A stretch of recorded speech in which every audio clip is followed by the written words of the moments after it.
Hello and welcome back to the channel. In today's video, I'm actually going to go through some spoons we bought a while ago.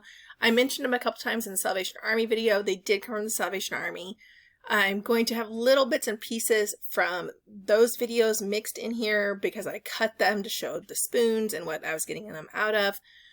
The spoons I bought three wraps. And these are silver protecting cloths. They were sealed shut at the Salvation Army. They used the thing you stick the price tags on with. They used that to seal them shut, so I could not open them up. I could not look in there. I had to basically buy them adult mystery box style.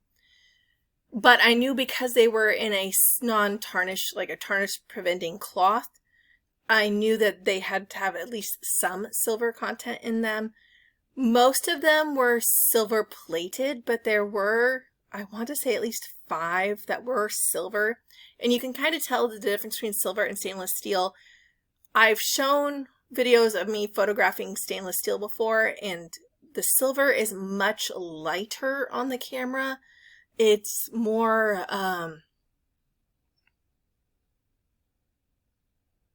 more of a dull shine. It shines, but I'm saying that as like the, one of the knives is literally blinding the camera.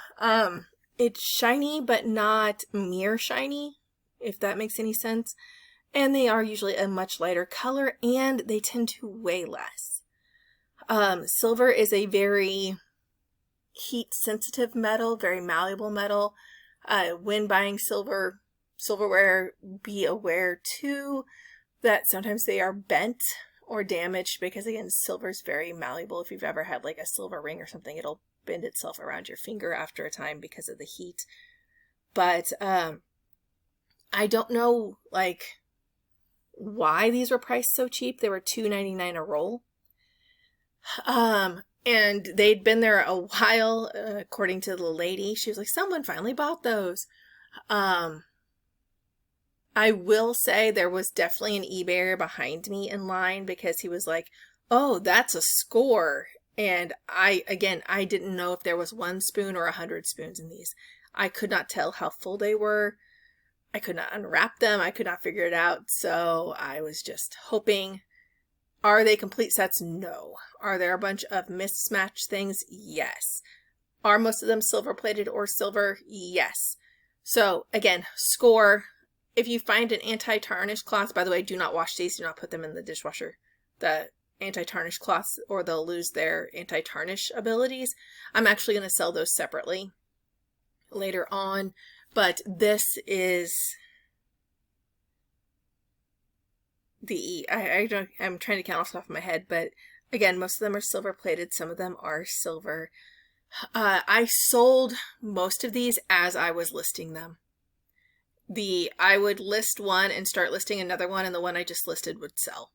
I think I have less than 5 left out of this lot, and they were the silver plated ones.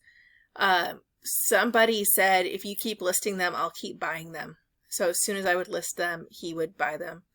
And eBay messaged me, are you done listing these? Are you done with all of these?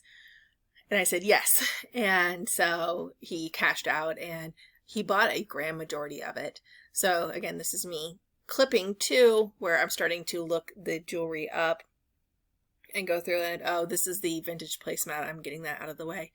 By the way, that unlisted itself, so be aware that sometimes your eBay stuff that you have listed will unlist itself, because that's what the vintage placemat did. I had listed it and it is no longer in my store, by the way.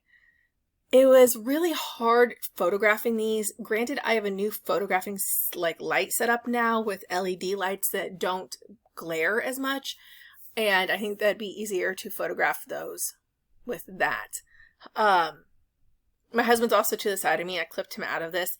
So if you see me like aggressively pointing silverware, I'm pointing at him and I'm trying to see if he can figure out what it says. Side note, this is pre me getting my glasses, which is kind of humorous. I went to the eye doctor for the first time in like 15 years. Not really, like 10 years. I went when my oldest had to get his kindergarten eye exam. I went and got my eye exam. They're like, you have a little bit of astigmatism. It's not terrible, you know, blah, blah, blah. All I heard was, you can see great. That's awesome. 10 years later, they're like, oh, ooh, so glasses? And they've helped a lot. But this is pre-glasses. I don't know what they're saying. I will say, tip for all of us old folks out there that need glasses that are stubbornly not getting them, take a picture and zoom in. So take a picture on your phone and zoom in, and that's where you can get the markings, stamp, whatever you want to call it. I will say I had no experience with silverware before this, and this gave me the silverware bug. But I had no experience with silverware. I did not know specific markings. I did not know specific brands. I do know Oneida was founded by a cult, and you can look that up. That's pretty interesting. But the silverware I had come across was stainless steel, and people were buying it for the patterns. And I kind of knew that, but I do not know high-end silverware. I do not know silverware. So I had to educate myself. And I think we find a lot of the times with being eBayers and resellers, we are often educating ourselves. Thank God for Google, I guess. And Google Lens, honestly, I used Google Lens so much on this to take pictures of the stamps and markings and try to figure out by the date how old they were, what the company was, is it an old stamp, is it a new stamp, all of the above. I know some people have like silver testing kits and gold testing kits and all that. Again, this is my first foray into silverware. I am really hesitant when it comes to like jewelry and gold, because I'd be worried that I got something wrong. This is me aggressively pointing the spoon. I'm saying something to him. I don't know what I'm saying, but I'm waving that spoon around like, you know this. I think I'm saying, hey, I think I found this one. All of the long stem spoons, again, first time foraying into silverware. So I'm like the short spoons, long stem spoons, the butter knives that aren't butter knives, the forks, the 3-prong forks, the 4-prong forks. I do not know the proper names for any of these. I am not a cultured person.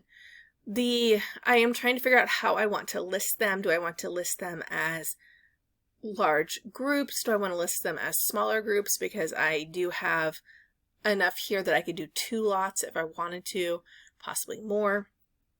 I think I just listed them all as 1 lot, and these were the silver plated, but it was high silver plated, and it was not the silver plating that's cheap. This was the vintage silver plating where it was actually silver, not, oh, I'm totally not going to remember what that is, but where they use like waves and stuff and plate it that way. That was not this. This is old school silver plating, which is something you want to also be aware of, because not all silver plating is created equal, and I was able to figure that out by finding the brand, and the stamp of the brand changed via what decade it was made. So by looking at that stamp, finding the brand, trying to look at their stamps through the decades, I was able to figure out this, if it was, oh gosh, I almost got it, and it's gone again. But this is the old way to silver plate, long story short. But again, this is, I'm learning as I go with this. And I want to say I had listed these and then someone bought them as I was listing something else. I'm still trying to figure out what I should sell them as. Should I sell them as singles? I do not have enough to sell as sets. So like spoon, knife, fork, I don't have enough to sell as sets. And again, I have like weirdly odd specific things. I don't know what the long-handled spoons are used for. I'm assuming for something you need to scoop out with a long handle, but I decided to sell them by that instead of settings, place settings. And again, these don't have the same designs on them. So the long-handled spoons, have different designs than the butter knives do, and the butter knives have different designs than the forks. None of them had the same exact design, so I wasn't going to sell them as that, but the groups had similar designs. I made sure when I took these pictures, the only thing I should have done that I did not do was use a ruler. I should have taken several pictures of the silverware against rulers so you could tell how long or how wide it was. So that would be my tip for this. I would have gotten just a ruler and put it on the table and photographed them that way so people could get a sense of how long they are, what size they are. That being said, did that stop people from buying them? Absolutely not. And I was joking with my husband because we sold something that had like god-awful pictures and 3 of them were blurry, and it sold within 24 hours. And maybe it's not the pictures. I mean, pictures are helpful, but do I have to have JCPenney photo quality family portrait pictures? No, just pictures at all will help.